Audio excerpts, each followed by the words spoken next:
Welcome back to Life in the First Lane. I'm Steve, and this is the Slate Museum in Llanberis. It's free to enter, and it's highly recommended if you're in the area to go and have a look at.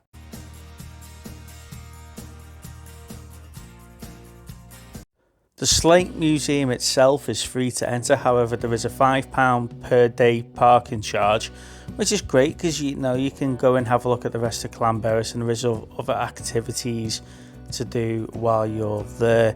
Now, I do apologise about the jumping around with the video on this one. We are with a large group of friends because we're away camping for bank holiday weekend, and I was trying to avoid getting a lot of people in the shots. But as you can see, you're in such quite close quarters there. It is going to happen from time to time. So you start off in the chief engineer's house here, and this gives you an insight of what an engineer in a slate factory mine would be going through, and it also gives you an insight to what a wife of a chief engineer of a slate mine also goes through as well. And then throughout the tour you go through all the different processes, etc. So I'll let you enjoy that, and I'll catch you in a minute.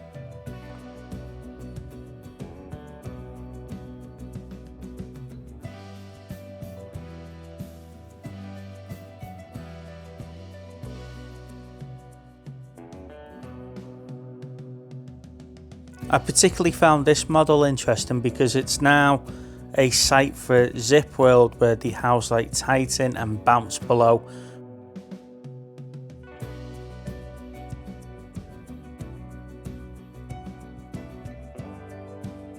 Don't worry, this strange child that keeps waving in the video is actually my youngest daughter, Amelia. She will be popping up from time to time.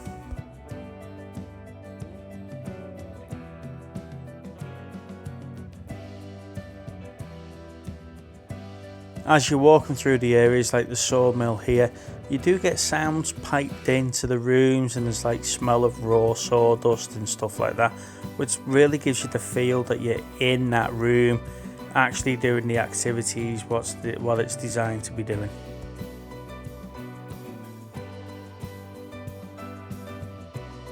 The videos and photos of this water wheel do not do it justice.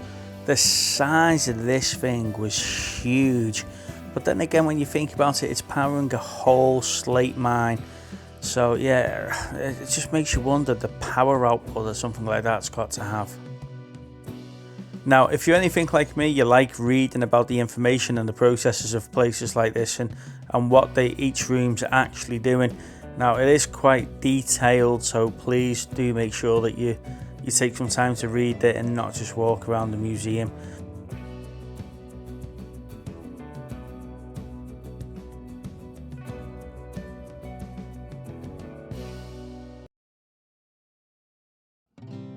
Now, if you do visit the museum, then take the extra time to walk up to the hospital building at the top of the hill.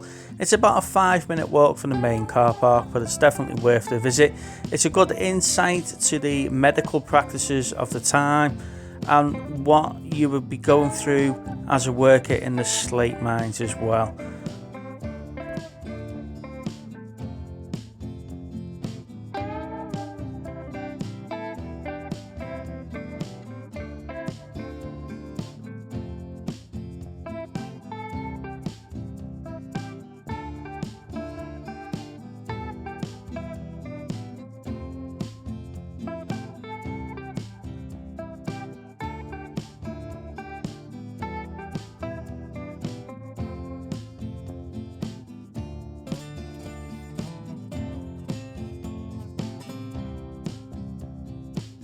There's little Amelia again waving. By this point she's finding it quite funny.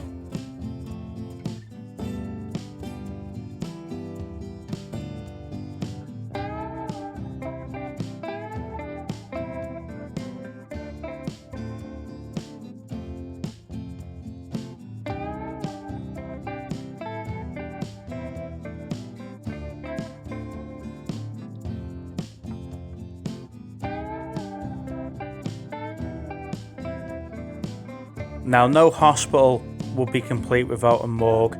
Now, this is a morgue from 1906, and again, I apologise for the video angle. There's a a large group of us in a small room here. It is dark and airy, and it does give you that feel of a morgue when you're in there. This room's perfectly complemented by the post-mortem table that you see when you go in, and if you look clearly you can see that there's rivets and stuff like that around the outside, and that's for your blood and fluids to drain down through the table. Now we opted to carry on up the hill towards a stream that was close by to the museum.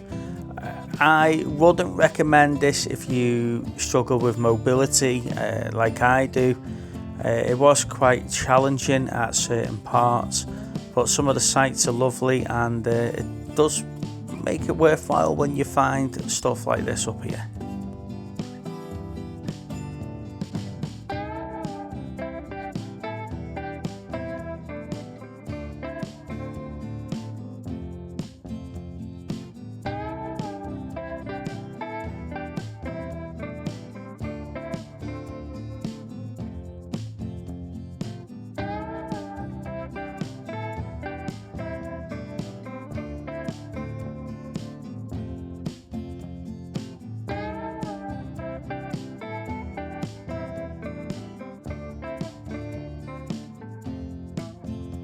As you can see from these photos, the group really did enjoy themselves up at the Slate Museum, and yeah, it was a nice free day, especially for the size of the group.